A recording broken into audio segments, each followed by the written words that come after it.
everyone. Welcome to NSGov Talks, the podcast where we get to know the people behind the good work happening across our province. I'm Elise Hand, and today we are talking about the Nova Scotia School Lunch Program, which launched in 2024 and has served millions of nutritious lunches to public school students since then. And some of those delicious meals are prepared by today's guest. Nevell Provo owns R&B Kitchen, a restaurant in Nova Scotia, and it's in Dartmouth. And when he's not serving customers, Nevell and his team are one of the many Nova Scotia-based companies that prepare and deliver beautiful, nutritious meals to schools and students across this province. And Nevell joins me today here in studio. Hey, Nevell, nice to see you. Nice to see you as well. Thanks for inviting us. We're happy to be here. One of our first guests here on NSGov Talks. Love it. We're really excited to chat with you. First, tell me a little bit about yourself, where you're from, and how did you get started as an entrepreneur? Yeah, I mean, myself, I'm from North Preston, Nova Scotia, right here, hometown kid. Born and raised here. I had a little bit of an athletic background, so I played basketball at a high level for some years. Played for Team Canada and played Division I down the state, so that took me away from home for about 6 years. And then after school, came back home, and that's kind of when my entrepreneurship journey really kick-started. But before that, I always had the entrepreneurial nature, entrepreneurial bug. My mom would tell me stories where I was 4 or 5 years old selling potatoes at her workplace. I would go into my uncle's garden, get potatoes, and sell them to my mom's and fellow staff. So I always just had that knack for wanting to sell things, right? So once I came back home, actually from being in the States, I was using a meal prep service in the States where people were preparing and delivering meals, and I didn't really see it exist here in Nova Scotia. So with my mom again, family business, we've always kind of done things together. With my mom and my brother, we started a business, Smooth Meal Prep, where we prepared and delivered healthy meals to Haligonians who wanted to stay in shape and get on track with their fitness goals. And that later morphed into R&B Kitchen and Booster Juice and all the other things we kind of have happening now. You do podcast, your own podcast. Yep. You do it all. Yep. Let's just focus for a second on R&B Kitchen because it's such a great place. Tell us a little bit about the restaurant, how it gets started, and a little bit about the food that you serve there. Yeah, so R&B Kitchen is a soul food, Caribbean food takeout spot. So again, my background in the States, traveling around, being to different places, whether that be Toronto, the Caribbean, just really falling in love with that Caribbean, Jamaican cuisine. And again, not really having that type of food here in Halifax, as well as the soul food. So the ribs, the barbecue chicken, the cornbread, the mac and cheese, making you hungry.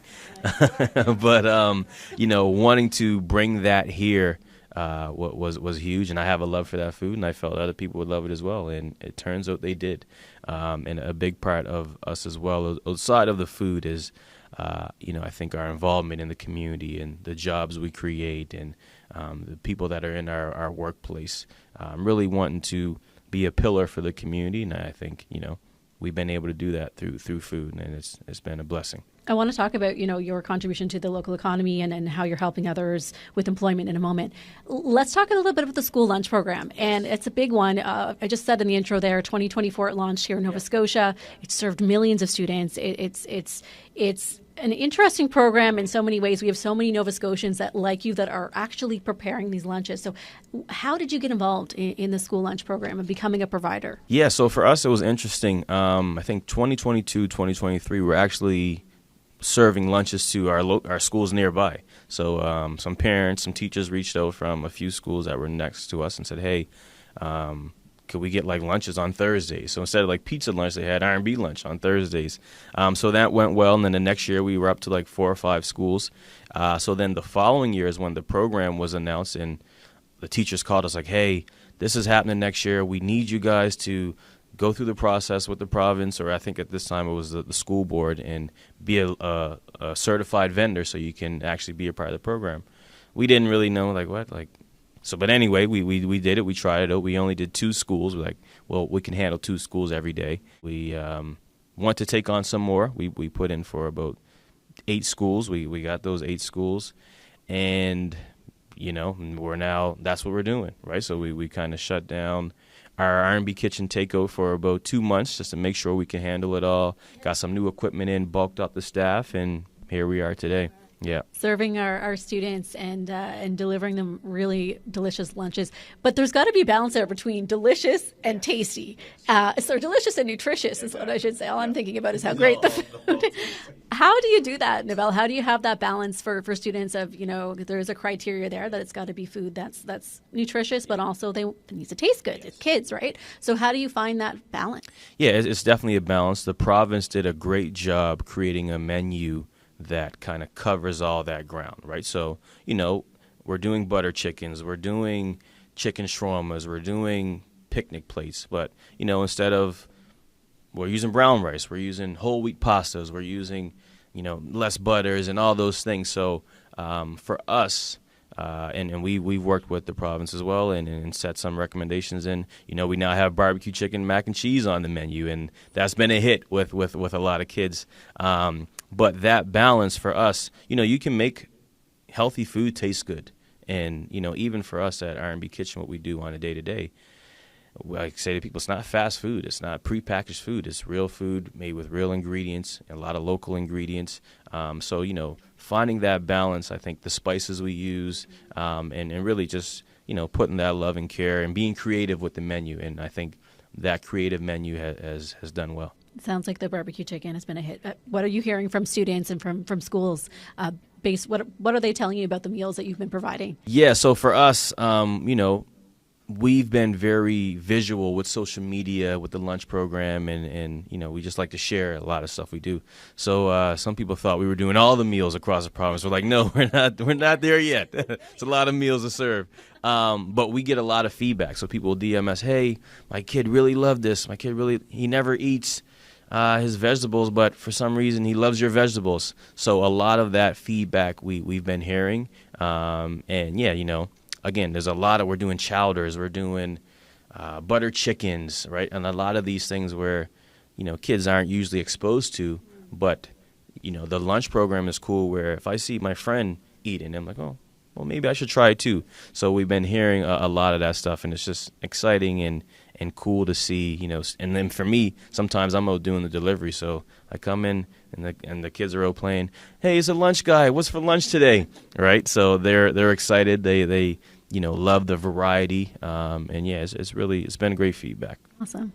Let's go back. You touched on this earlier, Nevell, but let's talk about the aside from the students who are benefiting, obviously that's our main purpose here, but what about the local economy? I mean, you must be getting the food. I'm sure some of it is local as much as it can be, and you're contributing to, your team is local, and you're contributing to jobs in Nova Scotia, right? So that's something I've spoken and thought about a lot, is just obviously the impact on the students is huge. Obviously the impact on our business, my family, is huge. But the impact this program has on the entire economy, is huge for things like the packaging that we use. Us, as well as a lot of other vendors, millions of these packaging has to be ordered, and we're buying those from local businesses.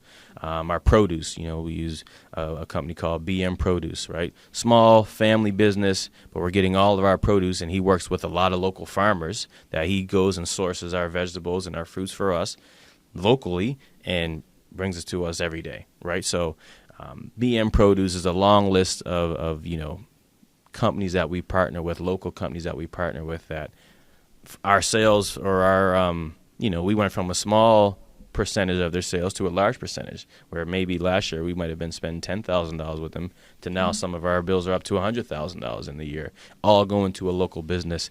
So that part is huge. And then again, for us, we've grown our team to over 10 full-time people, right, with a total staff of about 15, all from the community, all people that might not have had that opportunity elsewhere, but being able to provide those contracts. I remember when we signed the contract with the province, and then the 3 days later we had the contracts for our staff. Like, hey, we now have 10 full-time jobs, 10 full-time salary jobs with vacation, bonuses, all these great things.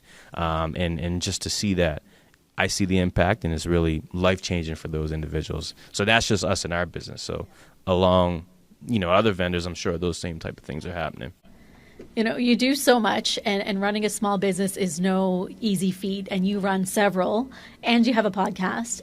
How do you do it all? Like, how is there enough time in the week for you to get all this done? It's a lot on your plate. Yeah, it's a lot happening. I don't always do it all with success. So that's the first part. But it manages. We do get it done. And I think, I rely on a great team. I built some great people around me. And it's a family business. So, myself, my mom, my brother, we are the kind of main three that been, running all these businesses for the last 7 years. And I rely a lot on them. I have my strengths that I lean in, that doesn't feel like work, the videos and those things, those are my chops, right? Doing all those things, some of the admin stuff, getting people in the doors. And then once they're in the doors, we got a great team that can handle when they're in. So it's definitely a challenge, but, they say when you do things you love, it doesn't feel like work, right? So every day I have a blessed opportunity to do a lot of great things, right? Whether that be the school lunch program, Booster Juice, R&B, and there are some people relying on me that I have a lot of impact on.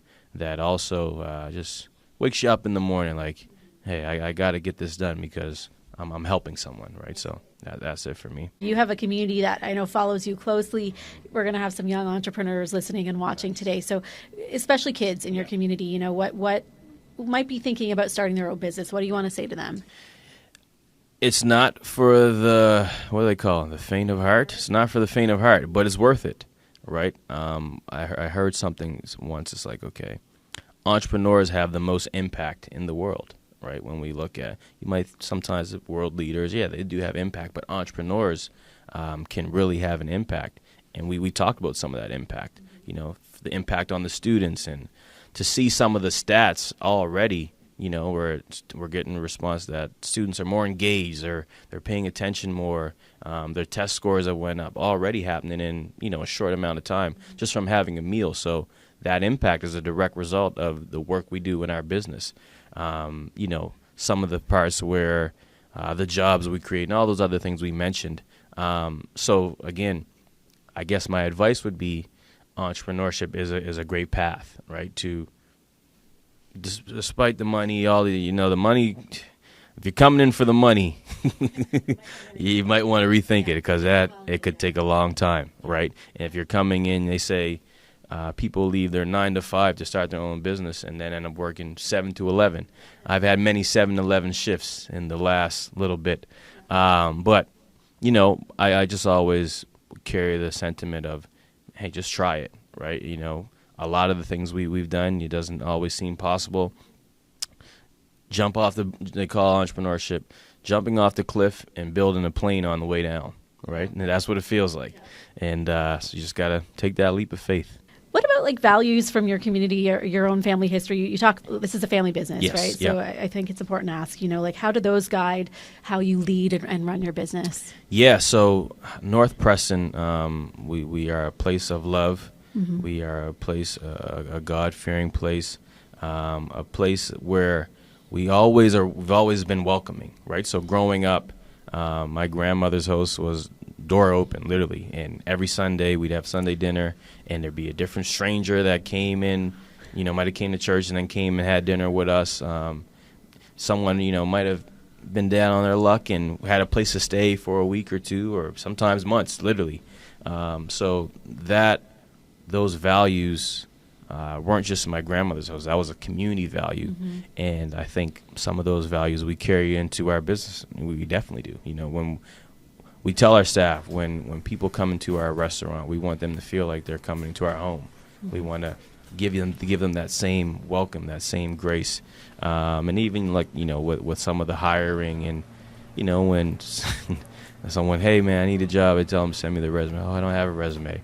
Well, how do you want a job? But that grace of, okay, well, let me sit down with you and where have you worked, right? And just meeting people where they're at. Mm-hmm. And again, some of the people, a traditional place wouldn't probably take them on. But for me, knowing my history and my background and those values is everyone deserves a chance.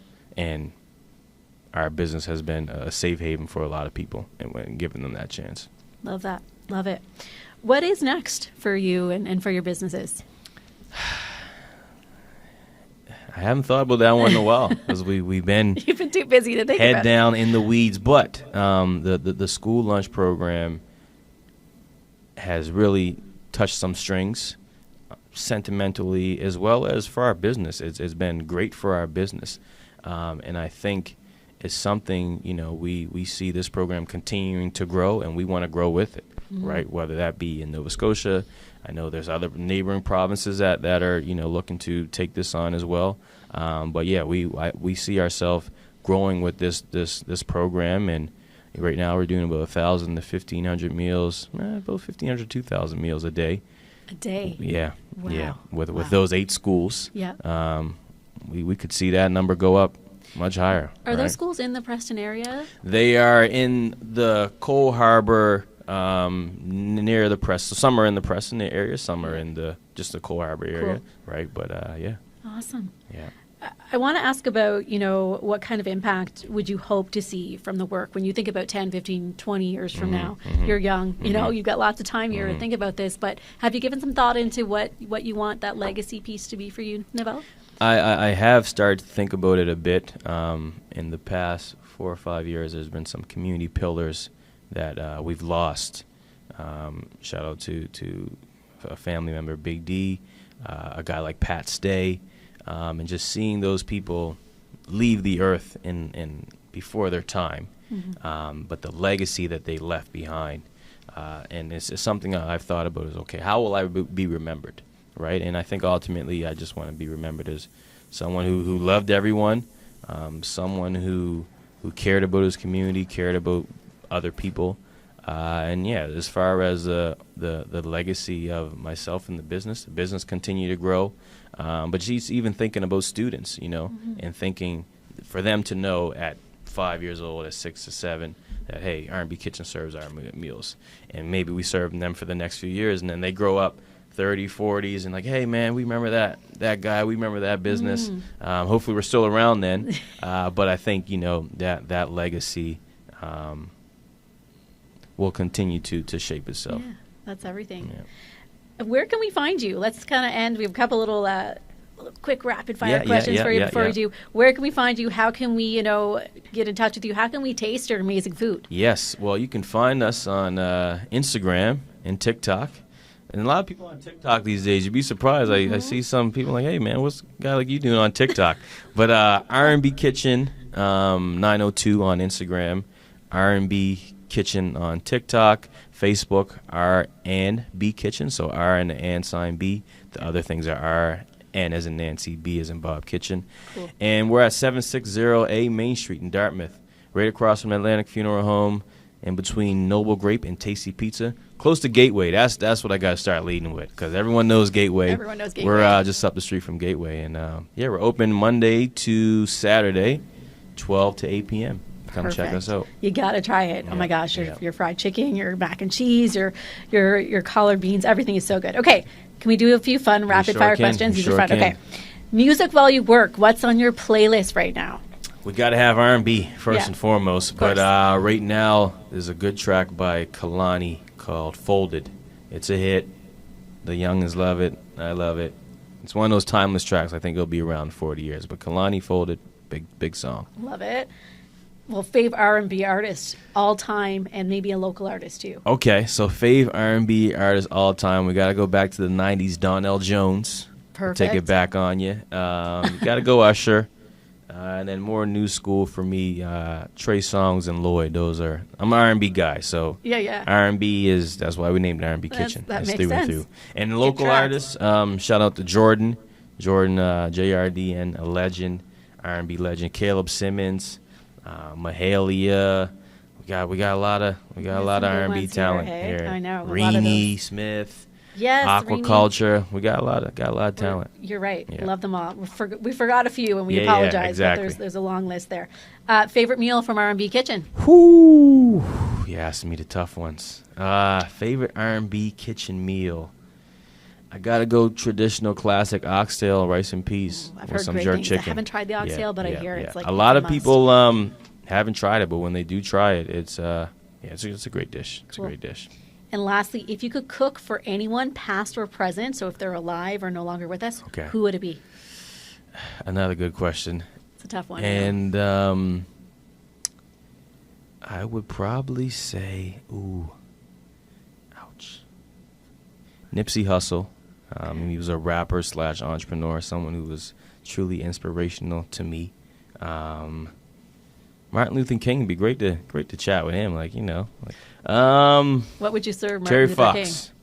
Terry Fox. Terry Fox is a good one too. Terry Fox. I would. These would you know be what like I'm saying? you'd be sweating cooking Man, those Terry meals. Fox, just to have a meal with a guy like that and that just oozing of inspiration, I'd be honored. Rest in peace to some great men.